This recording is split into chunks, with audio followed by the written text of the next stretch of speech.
Welcome back, everyone, for another deep dive.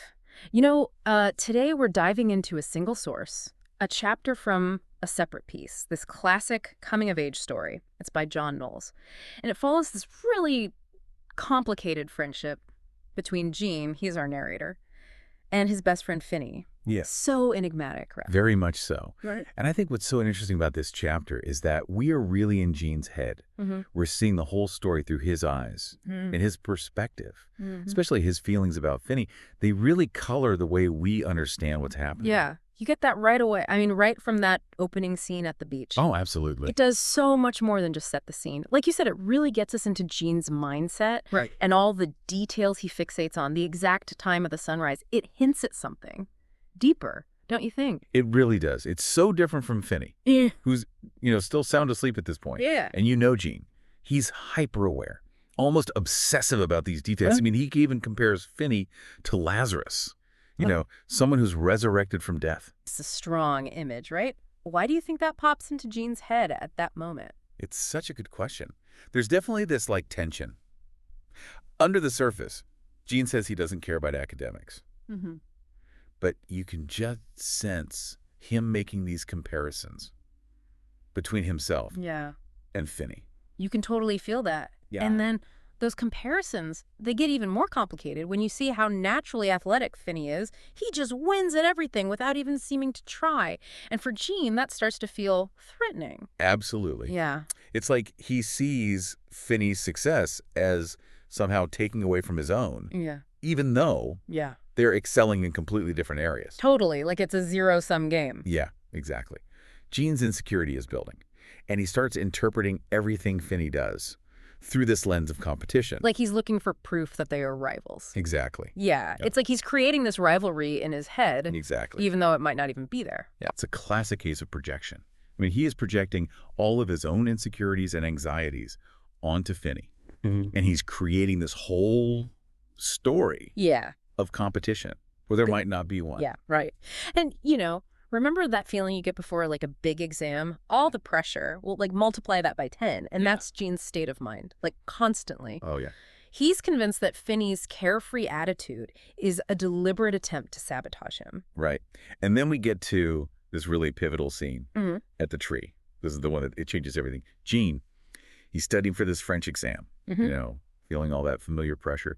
And Finney, he suggested they go to the tree for another super suicide society jump. Oh, yeah, the Super Suicide Society, another one of Finney's ideas. Exactly. The pushing boundaries, embracing that sense of freedom and adventure that Finney just embodies. But Gene sees it as another tactic to keep him from succeeding academically.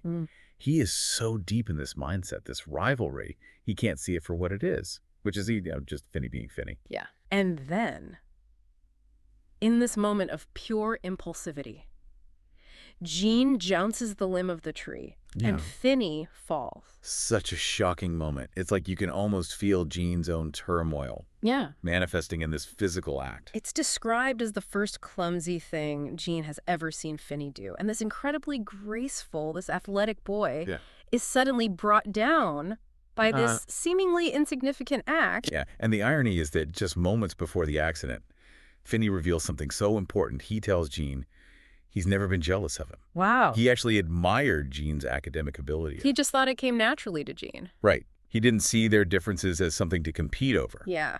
Yeah. But as these complementary strengths. I mean, he even says that if he had Gene's brain, he would have his head cut open so people could look at it. Wow. That makes the whole situation even more tragic. Doesn't it? Gene was so blinded by his own jealousy and insecurity that he totally misinterpreted Finney's intentions. Completely. And he realizes it's just moments too late. Yeah. He jumps into the river after Finney, but not out of concern or camaraderie. It's more out of this gnawing understanding of the terrible mistake he's made.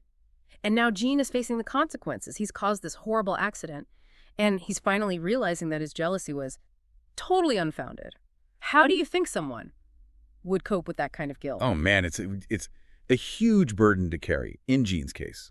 He throws himself even deeper into his studies. It's almost like it becomes this way to shield himself from the enormity of what he's done. That's interesting because it almost seems counterintuitive, right? Wouldn't you expect him to maybe pull away from academics? Yeah. Since they were like at the heart of this perceived rivalry. Yeah, it is complex. Yeah. But I think on one level, it's a form of self-punishment. Yeah. But it also lets him hold on to this illusion of being even with Finney. Right. Finney has athletic prowess, and Gene will have his academic achievements. So it's like he's still trying to create this rivalry where none really existed. Exactly. Even though Finney's no longer a threat the way Gene imagined him to be. Exactly. And, there are these moments where Gene's real feelings for Finney, they come to the surface. He describes the summer, the way the air felt like this oxygen intoxicant, and how he sometimes forgets his hate. And those descriptions, they're so vivid, so full of longing. It's like he sees a glimpse of what their friendship could have been if it weren't for this cloud of jealousy hanging over it. Yeah, but those glimpses, they're fleeting. Yeah. Gene retreats back into this narrative he's constructed, one where Finney is, somehow to blame for his own misfortune. Like he remembers how Finney helped him break a school swimming record and how Finney never really seemed to care about the rules or discipline, and he just twists it. He claims Finney was all enmity. It's heartbreaking. You can see how deeply he cares for Finney, but he can't reconcile those feelings with the story he's created to justify what he did. And I think it's this unreliable narration that makes this chapter so powerful, so thought-provoking. We're constantly questioning Gene's version of events, wondering how much of what he's telling us is colored by his own biases. Did he ever even understand Finney? Was this rivalry even real, or just a figment of Gene's imagination? That's the question, Every reader has to grapple with. And it goes beyond just this story. It makes you think about your own relationships, your own perceptions of people. How often are we projecting our own fears and insecurities onto others? Yeah, it's a good question to ask ourselves. What would happen if we tried to see things from their perspective instead of, seeing them as rivals? What if we saw them as potential allies or even friends? And that's the real power of a separate piece. Right. It's a story about the dangers of self-doubt, the way it can really distort our view of the world. It's a cautionary tale to remind us to question our assumptions, to look beyond our own anxieties, and try to see the people around us for who they really are. Yeah. Well said. On that note, we'll wrap up this deep dive. Thanks for joining us. And until next time, keep thinking, keep exploring, and maybe keep questioning your own assumptions. Absolutely. Thanks for having me.